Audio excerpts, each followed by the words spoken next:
Yeah, it's interesting. Like I said, I for me and maybe I'm selfish or just in a category by myself. I would like them to throw the ball a little more. But when you look at the run game efficiency, it was. Listen, Michigan has something serious when it comes to their run game. This isn't just like fluky, to me and my eyes as far as what I see with them. I think it's legitimate. I still do think that you're probably in that. I say that because obviously we don't know. Probably not going to be able to beat the top tier teams. With Ohio State, we're not quite sure, right? They had the loss to Oregon, so it's like we're pretty sure that they're still gonna be that top tier team. But at the end of the day, like when whatever, Alabama, Clemson, Oklahoma, those types of teams, I just don't think that you'll be able to run exclusively and beat those teams. Like there's got to be a little bit of pass game. We got to work our way there for the first dance. We got to work. That's true. Very true. We're not. I can't even think about Alabama or Clemson. We're talking about meeting them in the college football playoff. I mean, we can't. We'll discuss that when we get there. Cross that bridge right now.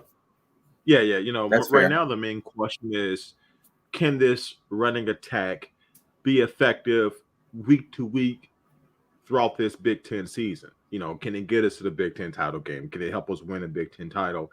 And as and Mark even last week talked about, when we did the live stream, talked about it. I mean, Ohio State has their own issues, and they having a really hard time stopping the run.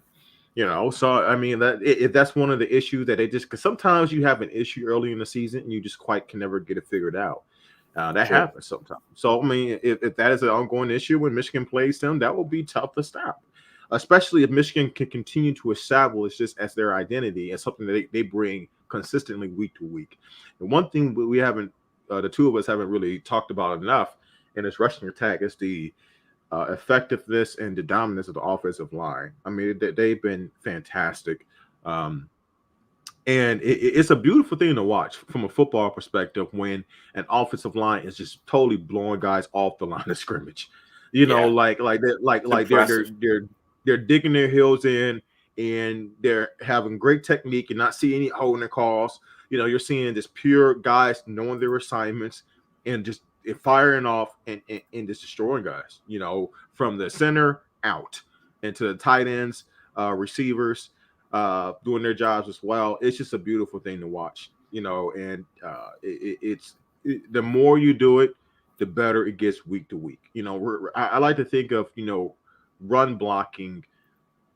It's almost like it's getting in the rhythm just as much as someone is shooting the basketball and a shooter in basketball. You know what I'm saying? Like it's a rhythm thing, understanding your assignments. It's a mentality.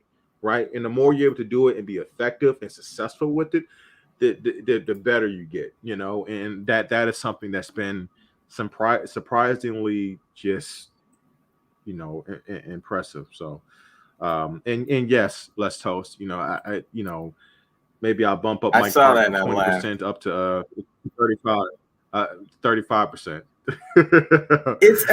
I'm sure Mike's having What about the offensive line coach? I don't even know. Offensive line coach's name slips my mind right now, but he's also done a good job with offensive line. So look, I love Mike. But I just think, I agreed. Agreed. I think that it's just interesting trend that number one, Mike Hart was at Indiana last year. And their performance and those running backs were successful. Don't do that.